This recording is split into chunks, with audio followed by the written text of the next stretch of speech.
I want to tell you that in Parliament there was already a super majority that passed the finance bill.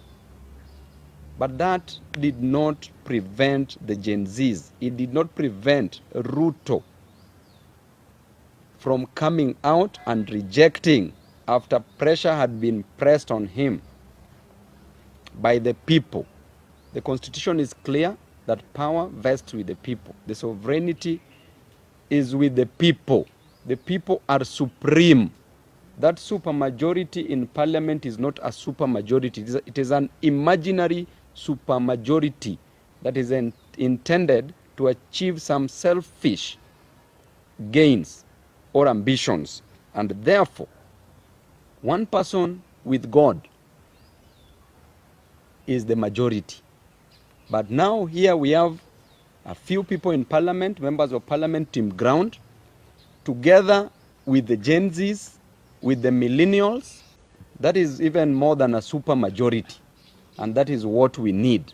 We don't need any other super majority in Parliament. And number two, our voices will always be aired in Parliament, irrespective of our numbers. Why? Because sometimes it's not about winning the war, but it is about being at the battlefield, registering your presence in the battlefield. Our presence will always be registered irrespective of our numbers. And that is the time that you will know that in case those numbers will not be favoring the interest of Kenyans in Parliament, we will go back on the ground. Gen Zs can always come out together with millennials and still make it right. That supermajority, if you saw the way they were running under the tunnel, then you would have known that there was no majority there. There was the minority. So the next question is about JIMI WANJIGI. Of course, you talked about Ruto invading JIMI WANJIGI's privacy. I want to just quote Ruto when he used to say, to paraphrase, he used to ask the former President Uhuru Kenyatta to spare his family, not to kill his children, to spare his children and his family. What is he doing? He's now gone below the belt. He's now targeting people's families. And we want to tell you, you also have families, yeah, my friend. Good. Just the same way Moi is now a former president, Kenyatta is a former president, Kibaki is a former president, Uhuru is a former president. You are going to be a former president. These children of yours are going nowhere. So do not intimidate people's children. Because when your time reaches, there are those people who will hold the yam and the knife and will give you your share, your fair share.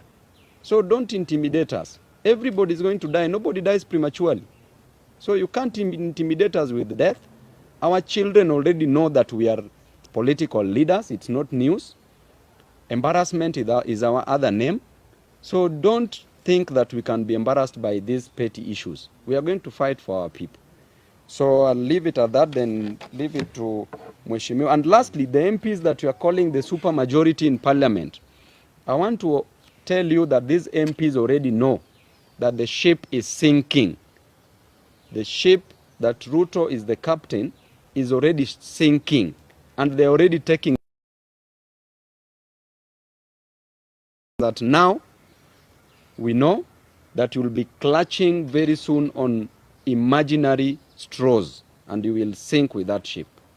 Thank you.